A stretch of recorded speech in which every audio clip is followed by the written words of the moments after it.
Welcome back to the channel. I'm Peter Mokri, a Dallas-based DP, photographer, gaffer with a 1-ton grip van full of aperture lighting, and I am available for hire. Let's dive into what a busy week looks like for me. It's not just one style of shooting or one client or, the same thing over and over again. It changes constantly.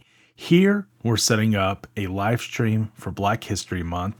I'm providing the lighting, the switcher, and all the back end things, and then one extra camera. And Robert, which is the person who hired me, which is connected with the client, brought in 2 cameras. He also hired out a sound mixer and an assistant to help us all. So this was a very straightforward setup. I don't even know how many times we've done this setup for the client for different things, but we do the same setup almost all the time. But luckily this time we got into a better location with a lot more space. I provided the FX3 with a Sigma 24-70 lens, and then also a tripod, which is a Manfrotto tripod with a 3-way geared head.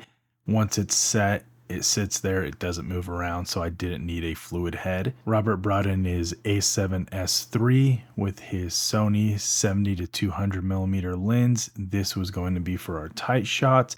And anytime someone was speaking, we were going to be tight on them, so it was constantly panning and moving around. And then the third camera was a Sony A7 IV with a Sigma 24-70 lens on it, and that was our medium shot. My FX3 was the wide shot. The main lighting was very simple, 2 Aputure 600Xs with the Aputure lanterns on them. We went this route in case we had to match overheads, but we were able to turn the overhead lights off. We were at 30%, so we could have gotten away with a 300D or a 300X. We also did a little bit of an uplight with a backsplash, and we're using the Amaran T4Cs and T2Cs. And that's Robert operating the tight shot. He's the one that hired me out. He actually has his wireless headsets, so we could communicate and let each other know what's going on. I use the ATEM Mini Extreme Pro ISO for the switching. It gives me 8 inputs, which is really good. So we had 3 cameras hooked up to it, and then it was going into the Sumo for me to monitor. I had it split up just like this so I could see everything. I have my levels. We did ISO recording, which is really great, and I was able to put in 2 media slides on the ATEM without a hyperdeck, which was really great. Then we have Tyler over here. He's our sound mixer. He laved everyone up, and we also had a boom for the intro. Sound came out great. Guys, if you're doing a live stream and it is actually live, do not depend on doing sound on your own. I understand if you're recording it and then you're going to mess with it in post, that's one thing, but when you're live, you need it done right, and it's great to have a sound mixer on board. And then here's another angle of everything. You can see Josh right there. He went from just assisting us to set up. He also went into being a cam op as needed, so he's very flexible. He helped set up the lighting, all the other gear, bring gear in and out, and also man a camera. Building relationships is very important. Robert was able to hire me, Tyler, and Josh to come on this gig for this client, giving us work. I hire Robert out often to do photography, video, and drone stuff. He's a really great drone pilot. He does FPV. He's amazing at it. But that's how it works in this industry. You have to build these relationships. You have to build relationships with other shooters. They are not competition. They are your allies. They are here to help you grow, and you're there to help them grow, and we all grow together from working together on set and giving each other work. So this was a really fun setup, simple, easy. We were in and out in just 4 hours, I think, maybe. Yeah, about 4 hours. That was real easy to set up. We tore everything down, we headed out, and on to the next one. Next stop was architecture photography at a newly remodeled school. I sometimes don't post everything to the vlogs, or I'm not able to share too much, so I can't make a whole vlog out of it. So be sure to follow my Instagram, where I do post reels and stories often.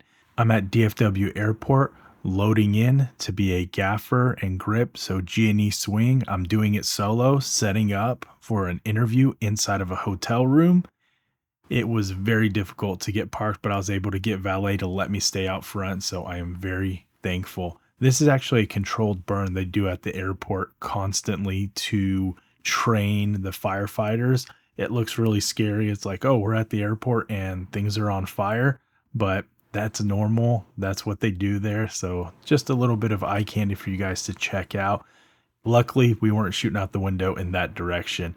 So here's the setup. We have a 6x book light. We have an Amaran tube for a hair light.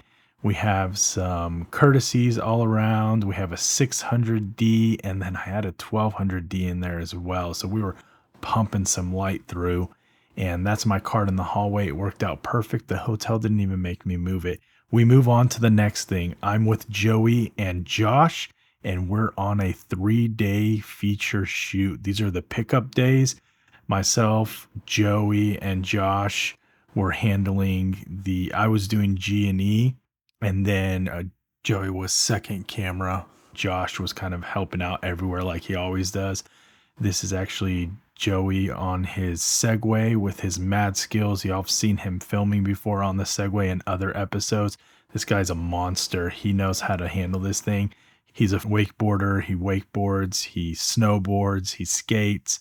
He's a crazy dude, but he's an awesome DP.